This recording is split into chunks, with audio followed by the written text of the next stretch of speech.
بسم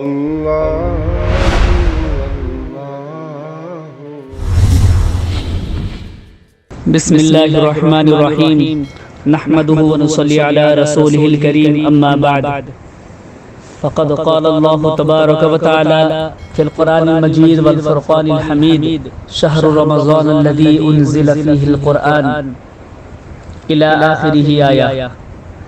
وقال النبي صلى الله عليه وسلم اللهم بارك لنا في رجب وشعبان وبلغنا رمضان او كما قال عليه الصلاة والسلام. معزز سامعین کرام، میرے نہایت واجب الاحترام بزرگوں، مسلک اہل سنت والجماعت سے تعلق رکھنے والوں، غیور نوجوان بھائیوں، میری پردہ نشین ماں اور بہنیں، اللہ رب العزت کا کس قدر احسان و کرم ہے کہ اللہ رب العزت نے ہم تماموں کو رمضان المبارک جیسا مقدس مہینہ، برکت اور فضیلت والا مہینہ نصیب فرمایا۔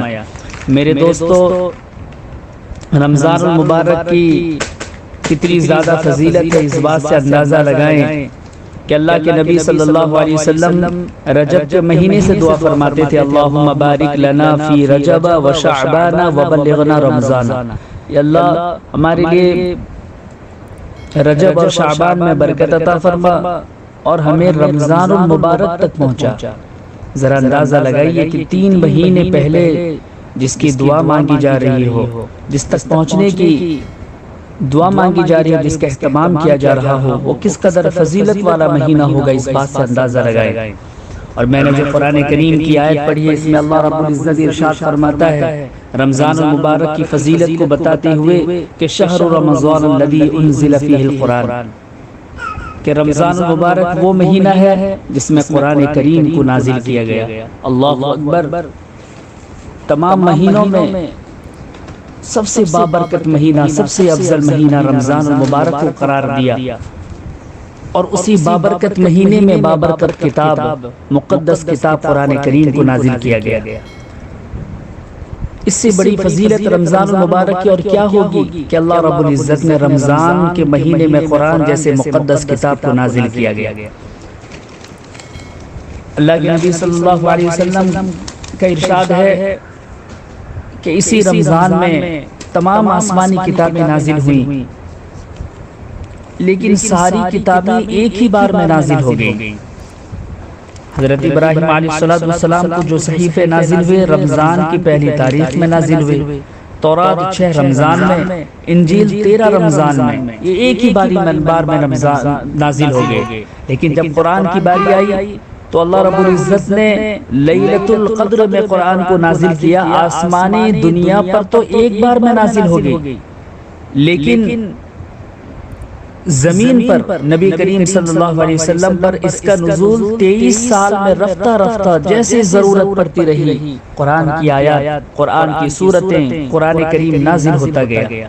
میرے دوستو، اللہ رب العزت نے اس مہینے کو، اپنی کتاب قرآن کریم کو اس مقدس مہینے میں نازل فرمایا۔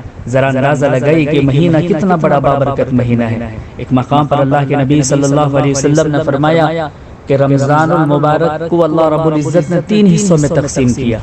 پہلا عشرہ، جس کو اللہ رب العزت نے پہلا عشرہ جس میں فرمایا کہ اس میں اللہ رب العزت کی خاص رحمت نازل ہوتی ہے، اور دوسرا عشرہ جس میں خاص مغفرت کی جاتی ہے، اور تیسرا عشرہ میں جہنم سے خلاصی کا فیصلہ کر دیا جاتا ہے۔ ذرا اندازہ لگائیں کہ مہینہ کیسا مہینہ ہے۔ میرے دوستو، اس مہینے میں اگر کوئی ایک نفل نماز ادا کرتا ہے تو اللہ کے نبی صلی اللہ علیہ وسلم نے فرمایا کہ اس کو ایک فرض کے برابر ثواب عطا کیا جاتا ہے، اور اگر اس مہینے کوئی ایک فرض ادا کرتا ہے تو اس کو 70 فرض کے برابر ثواب ملتا ہے۔ اللہ اکبر! کتنی بڑی مقدس مہینہ، کتنی فضیلت برکت والا مہینہ ہے کہ ایک نماز ادا کرو 70 نماز کے برابر ثواب، ایک نفل ادا کرو تو ایک فرض کے برابر ثواب ملتا ہے، اور ایک مرتبہ سبحان اللہ یا الحمدللہ یا اللہ اکبر پڑھ لیا تو 1,00,000 مرتبہ پڑھنے کے برابر ثواب ملتا ہے۔ اسی لیے اس مہینے کا خاص اہتمام کیا جائے۔ اس مہینے میں خاص طور پر قرآن کریم کی تلاوت خوب سے خوب کی جائے، چلتے پھرتے اٹھتے پھرتے بیٹھتے لا الہ الا اللہ کا ورد کیا جائے، لا الہ الا اللہ کا ذکر کیا جائے اور سبحان اللہ الحمدللہ اللہ اکبر پڑھی جاتی رہے، اور رمضان میں خاص طور پر نماز کا خاص اہتمام کیا جائے، اللہ سے خوب دعا مانگی جائے۔ اللہ تبارک و تعالی عمل کی توفیق نصیب عطا فرمائے، آمین وآخر دعوانا الحمدللہ رب العالمین۔ اللہ